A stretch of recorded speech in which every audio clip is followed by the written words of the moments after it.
এমনভাবে তাকে মেরেছে, পরের দিন তার জ্বর এসে গেছে। আমার ব্যক্তিগত অনুরোধ কর্তৃপক্ষকে এবং সর্বোপরি নুরুল ইসলাম ভাইকে সাবধানে থাকতে হবে। আমরা চাই না এটা। তো শুনছি এরকম যে গরিব মানুষদের আর জায়গা নেই ওখানে, এখন এটা ধনী লোকেদের হয়েছে, যে টাকা দেবে সে চান্স হবে। আমি বলেছিলাম আমার মেয়েকে যে তুমি ওখানে ভর্তি করে দাও, তাহলে তুমি নিশ্চিন্ত থাকবে। গিয়ে দেখছে পুরো অব্যবস্থা। ওই বাচ্চাকে যখন ওরা রেখে আসলো, খুব বেশি দিন নয়, 1 মাস থাকতে পেরেছিল। তখন তো ওর মায়ের অবস্থা আরো খারাপ, আমাকে ফোন করছে। ওখানকার টিচার ইংরেজি বলার জন্য হ্যাঁ, মারধর করছে। ইংলিশ মিডিয়াম স্কুলে। আমি আশ্চর্য হয়ে গেছি। কাপড় খোলার চেষ্টা করেছে, ও তাতে আরো অস্বস্তি ফিল করেছে, কান্নাকাটি করেছে। প্লাস্টিকের একটা পাইপ নিয়ে গিয়ে মারধর করেছে। এবার ও ডাক্তারের কাছে নিয়ে গেছে, ডাক্তার সমস্ত শুনে ওকে ওষুধ দিয়েছে এবং বলেছে ইমিডিয়েট একটা সাইকিয়াট্রিক দেখান। আলামিনের যে স্বপ্ন ছিল, হ্যাঁ, যে স্বপ্নটা ভেঙে চুরমার হয়ে গেল। বাংলা কালে আপনাদেরকে স্বাগত। আমি আপনাদের সঙ্গে রয়েছি নিজাম পারভেজ। আমি এই মুহূর্তে উপস্থিত হয়েছি মুর্শিদাবাদের বহরমপুরে এবং আমার সঙ্গে রয়েছেন ডক্টর মীর হাসনাত সাহেব। তার আরেক ডাক্তার ছাড়াও তার আরেকটা পরিচয় হচ্ছে তিনি একজন অভিভাবক। এখানে আমি এসেছি একজনের সঙ্গে কথা বলতে, যিনি প্রত্যক্ষ করেছেন তার নাতির সঙ্গে ঘটে যাওয়া ঘটনা কিছু। তার নাতি আলামিনে পড়তে গেছিল এবং তারপরে তার সঙ্গে মাত্র 1 মাস তার নাতি সেখানে পড়তে পেরেছিলেন এবং তারপর তার সঙ্গে যে ঘটে যাওয়া, কেনই বা মাত্র 1 মাসের মধ্যে মেন্টাল ট্রমা নিয়ে মিশন ছেড়ে চলে আসতে হলো, সেসব ঘটনা শুনবো। তিনি সেগুলো ফেসবুকে লিখেছিলেন, আপনারা পড়েছেন, কয়েক লাখ মানুষ সেই ঘটনা পড়েছেন এবং তারপরে আমরা আজ সশরীরে এসে সেই ঘটনা আপনাদের সামনে তুলে ধরার জন্য এসেছি। আপনারা জানেন আমরা আলামিন মিশন নিয়ে কাজ করছি, আলামিন মিশন নিয়ে তদন্তমূলক কাজকর্ম চালিয়ে যাচ্ছি এবং শত বাধা শত হুমকি সত্ত্বেও পুলিশ দিয়ে হুমকি বা নেতা মন্ত্রী লাগিয়ে সব রকমভাবে যে থামানোর চেষ্টা করা হচ্ছে, সেসবের পরেও আমরা আমাদের কাজ চালিয়ে যাওয়ার চেষ্টা চালাচ্ছি এবং কাজ করছি। এবং আমাদের উদ্দেশ্য যে আলামিন মিশন তৈরি হয়েছিল মানুষের দানের টাকায়, জাকাতের টাকায়, মানুষের চাল ডাল গম আটা ইট বালু সিমেন্টের দানের টাকায় বা দান করার পরে। কিন্তু আলামিন যে উদ্দেশ্যে তৈরি হয়েছিল সেই উদ্দেশ্য থেকে একদম তারা তো চলে গেছে ক্রোনি ক্যাপিটালিজমের দিকে। তাদের কাছে প্রফিটটাই আসল এবং সেটাকে আমি যে দাবি করছি সেই দাবির সপক্ষে দেওয়ার জন্য হাজার হাজার প্রমাণ রয়েছে। সেখানে টাকা ছাড়া কিছু চলে না। সেখানে তারা দাবি করে যে 25% ছেলে সেখানে ফ্রি পড়ে, তারা সেই তালিকা প্রকাশ করতে পারবে না। এবং এমনও ঘটনা আছে যেখানে অনাথ শিশু বা এতিম শিশু, তার যারা গার্জেন, তারা সেখানে ভর্তি করতে নিয়ে যাওয়ার পরেও কান্না করতে করতে চলে এসেছে সেখান থেকে ফিরে, কারণ তার সঙ্গে তাদেরকে অপমান করে তাড়িয়ে দেওয়া হয়েছে। এমনকি মানে শুনলেও গাল দিতে ইচ্ছে করবে যে কোনো একটা মধ্যবিত্ত বা নিম্ন মধ্যবিত্ত শ্রেণীর লোক গেছেন তার বাচ্চাকে ভর্তি করাতে, তো তিনি একটু হেলদি, তো তাকে সেখানে বলা হয়েছে যে তোমার তো এরকম শরীর, তুমি কেন টাকা দিতে পারবে না। তাকে বডি শেমিংও করা হয়েছে, তার শরীর নিয়ে কটাক্ষ করা হয়েছে, তার গরিবী নিয়েও কটাক্ষ করা হয়েছে। এমনও ঘটনা আছে যে কারো 2 বিঘে জমি রয়েছে, সে 2 বিঘে জিজ্ঞেস করা হয়েছে তোমার কতটা জমি রয়েছে, তো 2 বিঘে।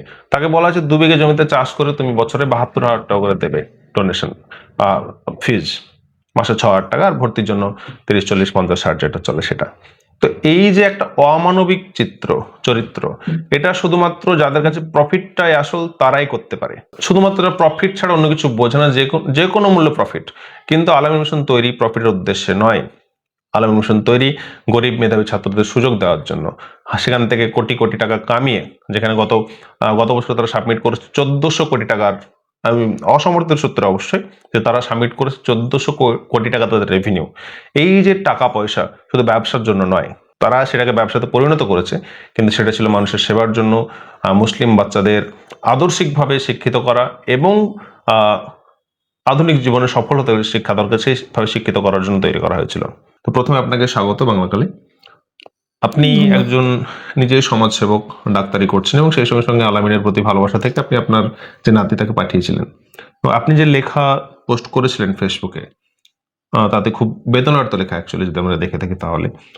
তাতে আপনার নাতিকে যে টর্চার করা হয়েছিল বা তার পরবর্তী যে ঘটনা, তো আমি শুনতে চাইবো আপনার কাছে কি ঘটেছিল অ্যাকচুয়ালি ঘটনাটা। দেখুন, আলামিন মিশনকে আমরা সত্যি সত্যিই একটা প্রতিষ্ঠান মনে করি। পশ্চিমবাংলার মুসলিম শিক্ষার দিক থেকে একটা পাইওনিয়ার আমরা বলি। নুরুল সাহেবকেও আমরা পছন্দ করি এবং ওনার অনেক ত্যাগ, অনেক স্ট্রাগল আমরা জানি। এবং আলামিন মিশনকে আমরা তো সুপারিশ করি যে আলামিন মিশন আপনারা আপনার ছেলেদেরকে ভর্তি করুন, ভালো কিছু হবে, ভালো পড়াশোনা হয় এবং মুসলিম ছেলেদের জন্য এটা খুব ভালো প্রতিষ্ঠান। মেধাবী ছেলেদের, মেধাবী মুসলিম গরিব ছেলেদের জন্য এটা ভালো প্রতিষ্ঠান। এটাই তো আমরা সেই যেদিন আলামিন শুরু হয়েছে সেদিন থেকেই আমরা বলে আসছি। জানি নুরুল সাহেবের সঙ্গে আমার ব্যক্তিগত আলাপ নেই তা না, অল্প স্বল্প আলাপ আছে। অনেক দিন আগে আলাপ ভালোই ছিল, এখন ইদানিং আর দেখা হয় না বা ওনার হয় না। তা আমি সেই সূত্রেই আমি আমার নাতি, আমার একমাত্র নাতি, তাকে আমি বলেছিলাম আমার মেয়েকে যে তুমি ওখানে ভর্তি করে দাও, তাহলে তুমি নিশ্চিন্ত থাকবে, তোমার ছেলে ঠিক হয়ে যাবে, মানুষ হবে। ওরা আমার কথা শুনে ভর্তি পরীক্ষা দেওয়া হলো। এটা খুব বেশি দিনের কথা না, 24 সালের কথা। ভর্তিতে পরীক্ষায় ও ভালো ফল করলো এবং নুরুল সাহেব আমার সঙ্গে কথা বললেন, হ্যাঁ আপনার নাতি ভালো ফল করেছে, ওকে আপনি ভর্তি করুন। তা আমরা ঠিক করেছিলাম যে আমরা বলবো বজবজে যেন হয়, বজবজে হলে সুবিধা হয়। আমার ওখানে আরেকটা আমার গ্রামের একটা ছেলে, তার ছেলেকে সে ভর্তি করেছে, সে বলল যে এখানে দিন, তাহলে আমি দেখাশোনা করতে পারবো। আমি বহরমপুর থেকে করতে আমার অসুবিধা হবে, আমি দেখাশোনা করব। ও কলকাতায় থাকে, ও একজন লয়ার। তা আমি নুরুল সাহেবকে বললাম যে বজবজে দিন, ছেলে রেজাল্ট ভালোই করেছে, তো বজবজে দিন। তো উনি বললেন যে দেখেন বজবজে আমরা প্রথমবারে দিই না, তো পরের বছর আমরা বজবজে ওকে দিয়ে দেবো, আপনি খড়গপুরে দিন। তো আমার নাতি ক্লাস 8-এ ভর্তি হবে। ক্লাস 7 পর্যন্ত ও একটি মালদারি একটি ইংলিশ মিডিয়াম স্কুলে পড়তো, সেখান থেকে নিয়ে গিয়ে আমরা ওখানে ভর্তি করব। তো সেই সময় খুব গরমের সময়, বোধহয় সম্ভবত এপ্রিল মে হবে, খুব গরম তখন ওখানে খড়গপুরে, ভীষণ গরম। তো ওরা একটু ভালো হোস্টেল টোস্টেল খুঁজছিল, ওরা গিয়েছিল ওর বাচ্চাকে নিয়ে। তো ওই সময় ওখান থেকে বলা হলো যে আপনারা তো মালদা থেকে এসছেন, তো মালদায় আমাদের ইংলিশ মিডিয়াম একটা ব্রাঞ্চ আছে, আপনারা এবছর ওখানেই রাখেন, পরের বছর আমরা দেখে নেব। এটা খড়গপুর থেকে বলা হয়েছিল নাকি খড়গপুর থেকে? খড়গপুর থেকে, আচ্ছা, মানে খড়গপুরে গিয়েছিল, ওরা খড়গপুর যেতে বলেছিল। মানে খড়গপুর থেকে খড়গপুর যাওয়ার জন্য বলেছে। হ্যাঁ, তো তো ওরা রাজি হয়ে গেছিল যে ঠিক আছে এই বছর এখানে রাখি। এবং ছেলেটি খুবই শান্ত, ও উৎসাহিত ছিল যে আমি ভালো স্কুলে পড়ছি, যাব, আমি যে স্কুলে পড়ি তার থেকে ভালো স্কুল এটা। ওকে বোঝানো হয়েছিল, ও বাচ্চা তো, ওকে বোঝানো হয়েছিল এটা ভালো স্কুল। ও সেই ভালো স্কুল, ভালো হোস্টেল, ভালোভাবে থাকবো এই আশা নিয়ে কিন্তু খুব খুশিতে ছিল যে আমি যাব। তো যথারীতি আমরা ওকে ওখানে ভর্তি করলাম এবং বেশ ডোনেশনও ভালো নিয়েছিল। কত টাকা donation টোটাল করেছে? হয়তো প্রায় ওই মাসের বেতন টেতন নিয়ে প্রায় 70,000-এর মতো নিয়েছিল। মানে ভর্তি ফি হ্যাঁ, সব নিয়ে 70,000 টাকা। আচ্ছা, মাসে কত টাকা ফি ছিল? মাসে সম্ভবত 11,000 টাকা না কত বলেছিল। ক্লাস 8-এ ভর্তি হয়েছিল? ক্লাস 8-এ হোস্টেল সহ 11,000 কত টাকা এরকম একটা বলেছিল। তো এরপরে ওই বাচ্চাকে যখন ওরা রেখে আসলো, খুব বেশি দিন নয়, ও টোটালি মাত্র 1 মাস থাকতে পেরেছিল ওখানে। মাত্র 1 মাস? হ্যাঁ, ও ওখানে যাওয়ার পরই ওখানে গিয়ে দেখলো যে এখানে পুরো অব্যবস্থা। ও তো অনেক আশা নিয়ে গিয়েছিল, গিয়ে দেখছে পুরো অব্যবস্থা। এবং ও একটা ইংলিশ মিডিয়াম স্কুলে পড়তো, সেখানে স্কুলে ওরা বাংলায় কথা বলে না, ইংরেজিতে কথা বলতো। ওখানে গিয়ে ইংলিশে কথা বলতে গিয়ে প্রথম ধাক্কা, ওকে প্রচণ্ড মারধর করেছে ইংলিশে কথা বলার জন্য। মানে মারধরটা কারা করেছিল? ওখানকার এক টিচার, ওর নামটা সম্ভবত মোশারফ না কি হবে। ওখানকার টিচার ইংরেজি বলার জন্য হ্যাঁ, মারধর করছে ইংলিশ মিডিয়াম স্কুলে। আমি আশ্চর্য হয়ে গেছি। এবং ও ইংলিশ বলার জন্য অন্যান্য ছাত্ররাও ওকে টিচ করেছে, ওর উপরের ছাত্ররা বা ওর ক্লাস, ওর নিচে যারা যারা ছিল ওকে টিচ করেছে ইংলিশ বলার জন্য, ইংলিশ মিডিয়াম স্কুল। আমি আশ্চর্য। তো তারপরেও ও ঠিক ছিল, ওকে একটু আলাদা, ওর ওর একটা নেগেটিভ দিক ছিল, সেটা হচ্ছে ও একটু অবিজ ছিল, ও একটু স্বাস্থ্য ভালো, মোটা সোটা, সেই জন্য ও নিজেকেই একটু গুটিয়ে রাখতো। তো অন্যান্য ছাত্ররা ওর সঙ্গে খারাপ ব্যবহার করত। কিন্তু একদিন হয়েছে, সেদিন ওই ছাত্ররা মানে ওকে ওই র্যাগিং করা যাকে বলে ওই রকম র্যাগিং করবে। তো সেই র্যাগিং করতে ও অস্বস্তি বোধ করেছে, ওর কাপড় খোলার চেষ্টা করেছে, ও তাতে আরো অস্বস্তি ফিল করেছে, কান্নাকাটি একটা করেছে। 8 বাচ্চা মানে কত, 12-13 বছর বয়স? হ্যাঁ, তার বয়স বলছে 14 বছর বয়স। 14 বছর বয়স। তো তার সাথে যে এরকম আচরণ করা হয় সে তো স্বাভাবিক।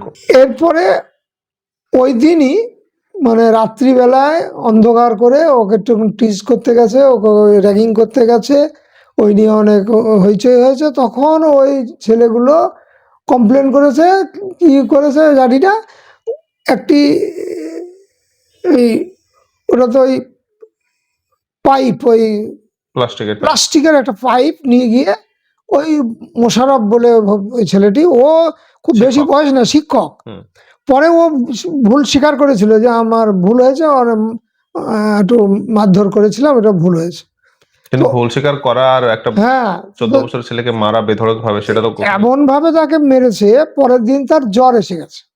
জ্বর আসার পরে ও তখন ওরা ওর মাকে ডেকেছে, ওর মা গেছে। তোর মা মনে করেছে এমনি হয়তো ঠান্ডা লাগা জ্বর এসছে, জ্বরের ওষুধ নিয়ে প্যারাসিটামল বা এসব নিয়ে দিয়ে দিয়ে চলে এসছে। কিন্তু ও বলেছে আমি এখানে আর থাকবো না। ও কিন্তু তখনও বলেনি আমাকে এত মেরেছে, আচ্ছা। বলে আমি থাকবো না, আমাকে নিয়ে চলো। তো মা ভেবেছে হয়তো প্রথম এসেছে, হয়তো খারাপ লাগছে, ওর ইয়ে লাগছে, হ্যাঁ, কমফোর্ট ফিল করছে না, ওই জন্য বাড়ি যাবো বলছে। পরে যখন ওর জ্বর আর ছাড়ছে না, মানে প্রচন্ড জ্বর, তখন ও ওখান থেকে আবার ওরাকে কল করে ওর মাকে আবার ডেকে বলেছে একে ডাক্তার দেখাতে হবে, নিয়ে যা। তো তারপরে ওখান থেকে ছাড়িয়ে আনার পরে তখন ও মানে বাইরে ডাক্তার দেখাবার জন্য এসেছে, তখন বলছে ছেলে যে আমাকে প্রচন্ড মারধর করেছে, এই ডিটেলসটা ওকে বলেছে। তখন ওর মা ঘাবড়িয়ে গেছে। এতটুকু বাচ্চাকে এইভাবে। এবার ও ডাক্তারের কাছে নিয়ে গেছে, ডাক্তার সমস্ত শুনে ওকে ওষুধ দিয়েছে এবং বলেছে ইমিডিয়েট একটা সাইকিয়াট্রিক দেখান, এর মানসিক প্রবলেম হয়ে গেছে, মেন্টাল ট্রমাটাইজ হয়ে হ্যাঁ, গেছে। মেন্টালি ও ট্রমাতে যে চলে গেছে, এবং ওকে ইমিডিয়েট একটা দেখান, নাহলে কিন্তু অসুবিধা হবে। মাত্র তার 14 বছর বয়স। তখন তো ওর মায়ের অবস্থা আরো খারাপ, আমাকে ফোন করছে যে ইয়ে হলো, তুমি এরকম বললা, এই তো আমার ছেলে তো এবার মরেই যাবে। এইরকম পরিস্থিতিতে আমরা পড়েছি। এবং পরে আমি আর যোগাযোগ করিনি, আমার মেয়ে যোগাযোগ করেছে যে আমরা তো থাকিনি, 1 মাসও হয়নি আমরা এসেছি, আমাদের তাহলে ফেরত দেন টাকা, যতটুকু নিয়েছেন ফেরত দেন। সে অনেক টালবাহানা করে অনেক দিন পরে মাত্র 16,000 টাকা ফেরত দিয়েছিল। 1 মাস থাকার জন্য তারা 54,000 টাকা কেটে নিয়েছে। বাকি টাকা কেটে নিয়েছে। এই হচ্ছে ঘটনা। এখন আমার যেটা মূল বক্তব্য, যে দেখুন এখন আলামিন অনেক বড় হয়ে গেছে, অনেক তার শাখা হয়েছে, অনেক রকম ডিসক্রিমিনেশন হচ্ছে। এটা কর্তৃপক্ষের দেখা উচিত। যখন কমপ্লেন হচ্ছে, কমপ্লেনগুলো সাপ্রেস না করে সেটা দেখে তার ব্যবস্থা নেওয়া উচিত। আমরা চাই না যে আলামিন মিশন তার খারাপ হোক, আমরা ভালো চাই। কিন্তু তাছাড়া আলামিন মিশন তো তৈরি হয়েছিল, আপনারা সবাই পাশে দাঁড়িয়েছিলেন সেই সময়, সেই জন্যই না, মানুষের মুসলিম কমিউনিটিকে আপলিফট করবে, মুসলিম যারা মেধাবী তাদের সুযোগ দেবে। কিন্তু গরিব মেধাবীদের জন্য, গরিব মেধাবী ছাত্রদের জন্যই মূলত আলামিন, তখন তো তাই প্রচার হয়েছে, আমরাও প্রচার করেছি যে গরিব মেধাবী ছেলেরা এখানে পড়ালেখা করবে, ডাক্তার ইঞ্জিনিয়ার হবে, ও হায়ার এডুকেশন নেবে, এটা একটা, এবং তা হয়েওছে। এবং এখন গরিব ওরা কাঁদতে কাঁদতে সেখান থেকে ফিরে আসে, গরিব অনাথ যাদের হ্যাঁ, এখন তো আমরা তো শুনছি এরকম যে গরিব মানুষদের আর কোনো জায়গা নেই ওখানে, এখন এটা ধনী লোকেদের হয়েছে, যে টাকা দেবে সে চান্স হবে। পরীক্ষাগুলো সেই রকম হয়েছে, পরীক্ষা দেখ আর না দেখ, টাকা দিলেই ওখানে চান্স পাবে। পরীক্ষার রেজাল্ট তারা পাবলিশ করে না। হ্যাঁ, পাবলিশ করে না, কিছু করে না। তো এইরকম ঘটনা, এটা খুব দুঃখজনক, আমার কষ্টের ব্যাপার। এখন সেই ছেলেটিকে আমরা কি করলাম, ওই মাঝখানে নিয়ে এসে আবার যে স্কুলে পড়তো ওই স্কুলে এসে আনা, আবার ভর্তি করতে হয়েছে, এবং ওই স্কুলেই এখন সে পড়ে। এবার সে ক্লাস 10-এ উঠছে, অথচ আমরা চেয়েছিলাম আলামিনে থেকে আমার মানে নাতি, আলামিন নিয়ে যে স্বপ্ন ছিল, মানে হ্যাঁ, আলামিন যে স্বপ্নটা ভেঙে চুরমার হয়ে গেল। শুধু সব আজীবনের জন্য ট্রমাটাইজ। হ্যাঁ, এবং আমি আর আমার মেয়েকে বোঝাতে পারি না যে আলামিন একটি ভালো স্কুল, আর আপনি শুধু বোঝাতে পারি মেয়েকে কেন, আপনি অন্য কাউকে তো বোঝাতে পারবেন। না। আর আর তো কেউ পারেই না। আমি আমার নিজের মেয়েকেও, আর আমি আর আলামিনের কথা সে শুনতেই চায় না, বলে না, তোমার কথা আর শুনবো না। তা আমি সকলকে আমার অনুরোধ, বিশেষ করে কর্তৃপক্ষের কাছে আমার অনুরোধ, আপনারা যেসব কমপ্লেন পাবেন সেগুলো ঠিকমতো এনকোয়ারি করুন, করে ব্যবস্থা নিন। বিষয় হচ্ছে যে অ্যাকচুয়ালি আপনি যাদেরকে ব্যবস্থা নেওয়ার কথা বলছেন, আমি গত 2 মাস 2.5 মাস থেকে কাজ করছি এই বিষয়ে। ম্যানেজমেন্ট ভীষণভাবে জড়িত। এই যে টর্চার হচ্ছে যে বাচ্চাদের উপরে, বা অন্যায় হচ্ছে, এবং যে বাচ্চারা মারা গেছে, এর আগে যে আমরা ভিডিও পাবলিশ করেছিলাম, তাতে সে অভিভাবক বলেছেন যে তার বাচ্চা অসুস্থ, কিন্তু তার গার্জেনকে জানানোই হয়নি। যখন গুরুতর অসুস্থ তখন জানানো হয়েছে, এবং তখন আর বাঁচানো যায়নি। সো এরকম অনেক ক্ষেত্রে ঘটে গেছে, এবং এটা এর আগেও হয়েছে, ইভেন খলতপুরে পর্যন্ত হয়েছে। মানে শুরু খলতপুর থেকেই, মেন যে ব্রাঞ্চ, সেখান থেকেই কোন একটা মেয়ে অসুস্থ ছিল, তার চিকিৎসা করা হয় না, তাকে বাড়ি যেতে দেওয়া হয় না, শেষে মেয়েটা ডেঙ্গু হয়েছিল, সে মারা যায়। তো এরকম বেশ কয়েকটি ঘটনা সেখানে ঘটেছে। তো সেই জায়গায় দাঁড়িয়ে যে ম্যানেজমেন্ট, অবশ্যই ম্যানেজমেন্ট, আমি যে কাজ করছি সেই কাজের উদ্দেশ্য কিন্তু আমার মিশনের, আমি বিরুদ্ধে নই, বা মিশন বন্ধ হয়ে যাক সেটাও আমি চাই না। আমার একটাই, আপনি যেটা বলছেন যে মিশন তৈরি হয়েছিল মানুষের স্বার্থে, একটা গরিব মেধাবী বাচ্চারা সুযোগ পাবেন, সেখানে পড়বেন, ভবিষ্যৎ তৈরি করবেন, এবং সেজন্যই কোটি কোটি টাকা মানুষ দান করেছে। চাল দিয়েছে, ডাল দিয়েছে, সিমেন্ট, ইট থেকে শুরু করে এভরিথিং মানুষ দিয়ে পাশে দাঁড়িয়েছেন। এখন সেটা পুরোপুরি ব্যবসায় পরিণত হয়েছে, এবং সেখানে ব্যবসা করলে তাও তবুও বলা যেতে পারে ডিপিএর সাথে ব্যবসা করছে, অন্যান্য প্রতিষ্ঠান তো ব্যবসা করছে, কিন্তু তারা তো ভালো করে পরিষেবাটা দেয়, সেখানে সেটা পর্যন্ত নেই। এবং আলামিনে দেখুন, আমার নাতিকে দিয়েছি এটা নয়, আমার একটা ভাইপো ওখানে পড়েছে, আমরা দিয়েছি না। আলামিনকে আমরা এতটাই ভালোবাসি, এত পছন্দ করি। তো এইরকম যখন ওই ভাইপো, এখন কিন্তু সে আয়ুর্বেদিক মেডিকেলে ভর্তি হয়েছে, ওখান থেকে হায়ার সেকেন্ডারি পাস করেছে, খলতপুরেই ছিল সে। তাকে যখন এই ঘটনাটা বললাম যে এই তো, তুই তো ওখানে থাকিস, তা কি ব্যাপার, তো এটা আশ্চর্য ব্যাপার, সে কিন্তু চুপ থাকলো। তার চুপ থাকাতে আমি বুঝতে পারলাম সে অনেক কিছু বলতে চায়, কিন্তু বলতে চাইছে না। সে চুপ থাকলো, কিচ্ছু বলল না, বলল না, ওখান থেকে নিয়ে এসেছো, ভালো হয়েছে, এইটুকু ভালো হয়েছে। সে কিন্তু তার কি ঘটনা সে কিছু বলল না, সে কিন্তু জানে, আর সে খলতপুরে থাকতো, এবং ক্লাস 5 থেকে সে পড়েছে। সে 5 থেকে সালারের একটা এতে থাকতো, আর ক্লাস 8-এ গিয়ে খলতপুর গেছে।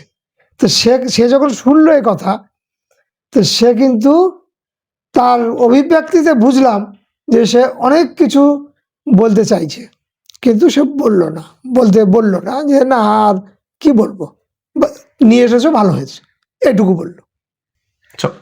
এই যে আপনার যে অভিজ্ঞতা, আপনি কি ভবিষ্যতে যদি কেউ, আপনি সমাজ মানুষ, আপনার প্রভাব রয়েছে, যদি কেউ বলে যে আমি কি আমার ছেলেকে আলামিনে পাঠাবো, আপনি তাকে কি বলবেন? না, আমি তো আমার অভিজ্ঞতাটা তাকে বলবো, তারপরে যদি সে মনে করে যে নিয়ে যাবে, কিন্তু আমার অভিজ্ঞতাটা তাকে জানাবো যে সাবধানে থাকতে হবে। বা আমি কর্তৃপক্ষকে বলতে চাই যে আপনারা একটু সাবধান হন। আমরা চাই না এটা, বাংলায় এত ভালো একটা প্রতিষ্ঠান তৈরি হয়েছে, তার দুর্নাম হোক, বদনাম হোক, আমরা চাই না। আপনারা এই ব্যাপারে সতর্ক হন, এটা আমার অনুরোধ, আপনারা সতর্ক হন। আমি একজন সিনিয়র সিটিজেন হিসাবে আপনাদের কাছে আমি অনুরোধ করছি যে আপনারা যখনই কোনো কমপ্লেন আসবে তার উপযুক্ত ব্যবস্থা নিন। তাহলে আপনি আপনার ভাইপোর থেকেও জানতে পারলেন যে, মানে আপনার মনে হলো সেই সময়?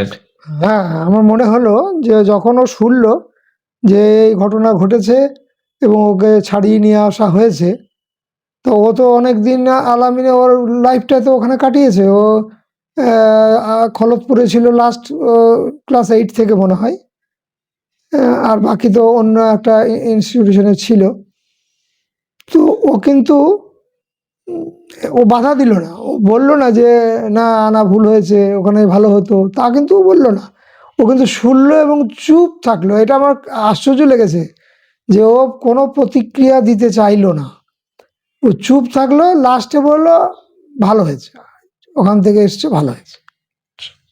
এবং ও আর একটা কথা বলে, ইদানিং বলে যে ওখানে যারা ভালো ছাত্র তারাই কেবল ভালো রেজাল্ট করে, আচ্ছা। তারা নিজেদের চেষ্টায় ভালো রেজাল্ট করে, ওখানে এইরকম ভালো টিচারও নেই, ভালো কিছু নেই, নিজেদের চেষ্টায় ভালো রেজাল্ট করে। একটা সুবিধা কি, তাদেরকে ফোন দেওয়া হয় না, কিছু দেওয়া হয় না, শুধুই পড়া, এইরকম। বাকি কিন্তু ভালো কিছু ও বলেনি। মানে ওখানে ভালো টিচারও নেই বাবা। ভালো টিচার নেই, সেটা তো আমরা দেখলাম যে ভালো টিচার থাকলে এরকম হতো। হ্যাঁ, ভালো ইংলিশ মিডিয়াম স্কুল করেছে, এত টাকা তার বেতন, তারা বেতন কিন্তু আমার নাতি যখন ভর্তি হয়েছে ওরা বেতন একবারও বলেনি যে এটা কমান কি এটা লাগবে না, যা বলেছে ওটাতেই ওরা রাজি হয়েছে। এতটাই ওরা উৎসাহিত ছিল যে ওতেই রাজি হয়েছে। তো সে তো কম অ্যামাউন্ট না, ভালো অ্যামাউন্ট। কিন্তু পরিবেশ ঠিক নাই, খাওয়া দাওয়া ঠিক নাই, এগুলো বলেছে। যে কদিন ছিল বলেছে না খাওয়া দাওয়া তেমন কিছু ঠিক নাই। তাও আমরা তো মনে করিনি। কিন্তু এখন যে এই কমপ্লেনগুলো আসছে, আমার ব্যক্তিগত অনুরোধ কর্তৃপক্ষকে এবং সর্বোপরি নুরুল ইসলাম ভাইকে, ওনার সঙ্গে আমার একেবারে আলাপ নেই তা না, তা আমি বলবো যদি কমপ্লেন আসে, আসতেই পারে, আপনার ইনস্টিটিউশন অনেক বড় হয়েছে, অনেক ধরনের মানুষ সেখানে ঢুকেছে, ভালো মন্দ, যখনই কমপ্লেন হবে আপনি সেটা টেক আপ করুন এবং সেটা শর্ট আউট করুন। অ্যাকচুয়ালি আমি এই কাজ করার সময় প্রচুর যারা প্রাক্তনী তার সঙ্গে কথা বলেছি, যারা প্রাক্তন শিক্ষক স্টাফ তার সঙ্গে কথা বলেছি, এবং তারা জানিয়েছেন যে সাধারণত এই যে ফিডব্যাক যাওয়াটা, যখন কেউ ফিডব্যাক দেওয়ার চেষ্টা করে যে সামথিং ইজ নট রাইট অথবা সামথিং ইজ রং, তখন তাকে থামিয়ে দেওয়া হয়। এমনকি এমনও ঘটনা রয়েছে, কোনো প্রাক্তনী কোনো মিটিং বা যখন আলোচনা হয় তখন কিছু পরামর্শ দিতে চেয়েছিল, তখন তাকে বলা হয় যে তুমি কত টাকা ডোনেট করেছো, তোমার কোনো কথা শোনা হবে না, বলে তাকে অপমান করে বসিয়ে দেওয়া হয়। তো ফলে তারা, আপনি বলছেন সবাই বলছে, মানে তারা যদি শুনতো, তারা যদি মনে করতো যে আমরা প্রশ্নের ঊর্ধ্বে নই, তারা যদি মনে করে প্রশ্নের ঊর্ধ্বে, তারা যদি মনে করতো যে তারা প্রশ্নের ঊর্ধ্বে নয়, তাহলে কিন্তু তারা কথা শুনতো এবং কাজ করতো বলে মনে হয়। এবং আজকে যে জায়গায় এসে দাঁড়িয়েছে, কত ঘটনা ঘটে গেছে, যেগুলো সামনে এসেছে, কত ঘটনা সামনে আসেনি, এমনকি এমন একটা সিরিয়াস ঘটনা সামনে এসছে, আমি উল্লেখ করতে পারবো না কারণ সে সামনে আসতে চাইছে না, বা না, খুব খারাপ একটা ঘটনা। আমরা এই তো কয়েকদিন আগে, মানে বোধহয় কয়েক মাস হবে, এই বেলডাঙ্গাতে কি ঘটলো, বেলডাঙ্গাতে আপনারা সবাই জানেন বেলডাঙ্গাতে কি ঘটেছে। ছাত্ররা টিচারকে মেরেছে এবং এমন মার দিয়েছে যে হসপিটালাইজ হয়ে গেছে। কি হচ্ছে এটা? এবং ছাত্ররা সেভাবে মারবেই বা কেন, সেই পরিস্থিতি বা আসবে কেন? হ্যাঁ, এই পরিস্থিতি কেন এলো? তা আপনারা এগুলো টেক আপ করুন। এবং এবং স্কুল খুলে দিলেই তো হবে বেলডাঙ্গা না। বললেন, বেলডাঙ্গার সঙ্গে আরেকটা যুক্ত করি, খলদপুরে বেশ কয়েকজন শিক্ষক বা স্টাফ যারা আছে তাদেরকে ছাত্ররা মেরে, একদম মেরে পাঠিয়ে দিয়েছিল হাসপাতালে 2-3 মাস ভর্তি, কারণ তার এতটাই অত্যাচার করতো ছাত্রদের সঙ্গে যে তারা নিতে পারেনি। এমনকি সামান্য একটা লেখা টেখা চিঠি চালাচালি নিয়েও একটা ছেলেকে বেধড়ক মেরে হাসপাতাল দস্ত করে দেওয়া হয়। আরেকটা ঘটনা হচ্ছে যেখানে গরিব বাচ্চা, সে অল্প পয়সাতে পড়তো, ওখানে গিয়ে পড়তো অল্প পয়সাতেই, তো তার সঙ্গে অত্যন্ত বৈষম্য করা হতো। অন্য কেউ যদি ভুল করতো, তার দোষ তার ঘাড় চাপিয়ে দিয়ে পানিশমেন্ট দেওয়া হতো। এমনকি তাদের মাধ্যমিক উচ্চ মাধ্যমিক পরীক্ষার টেস্ট হয়, সেই টেস্টে আশানুরূপ ফল করতে না পারার জন্য খাবার বন্ধ খেতে দেওয়া হয়নি, এরকম ঘটনা আছে। না, এগুলো কর্তৃপক্ষকে দেখা উচিত। আমার অনুরোধ, আমি একজন সিনিয়র সিটিজেন, আমি আলামিনের ভালো হোক এটা আমি চাই, আলামিন ঠিকঠাক চলুক এটা আমি চাই, এবং কমপ্লেন আসলে কমপ্লেনগুলোকে টেক আপ করুন, করে তার উপযুক্ত ব্যবস্থা নিন, যাতে ফার্দার এরকম কমপ্লেন আর না আসে সেই ব্যবস্থা করুন। আপনি কি ভবিষ্যতে আপনার সঙ্গে যা ঘটে গেছে, যে অভিজ্ঞতার আপনি সম্মুখীন, তারপরে কোনো কেউ যদি আপনার পরামর্শ নিতে আসে, তাকে আপনি রেকমেন্ড করবেন, সাজেস্ট করবেন? না, রিকমেন্ড করার আগে আমি তাকে এইগুলো আগে বলবো যে এই ঘটনা এখানে হয়, তুমি সাবধান, তারপরেও যদি তুমি মনে করো তাহলে যাও, কিন্তু এখানে সাবধানতা অবলম্বন করতে হবে। অ্যাকচুয়ালি পড়াশোনা মেধাবী ছাত্ররা তো যেখানে যা থাকবে সেখানেই ভালো করবে, মেধাবী ছাত্ররাই ভালো করে। হুম। এবং আমরা চেয়েছিলাম কি, গরিব মানুষ সে তার ভালো স্কুলে দিতে পারছে না, আমরা সে মিশনের যে উদ্দেশ্য তৈরি হয় হ্যাঁ সেটাই আমরা চেয়েছিলাম, মুসলিম বাচ্চাদেরকে সুযোগ দেওয়া, যারা দেওয়া। মেধাবী তাদেরকে সুযোগ দেওয়া, যারা সুযোগ সুযোগটা পায় না। এবং সেজন্যই হাজার হাজার মানুষ, হাজার হাজার ছেড়ে দিন, লাখ লাখ মানুষ তাকে হেল্প করেছে, টাকা পয়সা দিয়ে, চাল ডাল দিয়ে, ইট সিমেন্ট রড বালি পাথর সবকিছু দিয়ে। তারপরে আজকে মহির পরিণত হয়েছে আলামিন মিশন। আলামিনের দেখভাল করার দায়িত্ব হচ্ছে নুরুল ইসলামের। নুরুল ইসলাম কিন্তু আলামিনের মালিক নন, তিনি জাস্ট দেখভাল করার দায়িত্বে রয়েছেন। এবং তিনি যখন দেখভাল করতে ব্যর্থ হচ্ছেন, তখন তার দায়িত্ব পালন করতে পারছেন না, তখন সেটার ব্যবস্থা নেওয়া অবশ্যই উচিত। না, আমি সবশেষে এটাই বলবো যে আলামিনের যেসব ঘটনা ঘটছে এগুলো ভালো করে আপনারা টেক আপ করুন, করে এর ব্যবস্থা নিন, সুব্যবস্থা নিন, যাতে আর কোনোদিন এরকম না ঘটে। যারা কমপ্লেন দিচ্ছে তাদের বিরুদ্ধে বিষোদ্গার না করে যে ঘটনাগুলো সত্যিই ঘটছে সেগুলো নিয়ে আপনারা কাজ করুন, এটা আমার সর্বশেষ অনুরোধ আপনাদের কাছে। আমি একজন এই রাজ্যের একজন সাধারণ আলামিনের ওয়েল উইশার ওয়েল উইশার এবং সিনিয়র সিটিজেন, এবং সেই হিসাবে আপনাদের কাছে আমার অনুরোধ যে আপনারা এটা করবেন না, ওই হুমকি হামকি দেবেন না। আপনারা বরং যে কমপ্লেন আসুক সেটাকে টেক আপ করুন, করে তার ব্যবস্থা নিন, উপযুক্ত ব্যবস্থা নিন, যাতে এই ঘটনা আর না ঘটে, এগুলো করুন। তো এতক্ষণ আমাদের সঙ্গে ছিলেন মীর হাসনাত সাহেব, যিনি তার সঙ্গে ঘটে যাওয়া, তার নাতির সঙ্গে ঘটে যাওয়া আলামিন মিশনের যে ঘটনা সেটি আমাদের শোনালেন। আমি আপনাদের সঙ্গে ছিলাম নিজাম পারভেজ। আমাদের সঙ্গে থাকার জন্য ধন্যবাদ, আমাদেরকে সময় দেওয়ার জন্য আপনার অনেক ধন্যবাদ। ধন্যবাদ, অনেক ধন্যবাদ।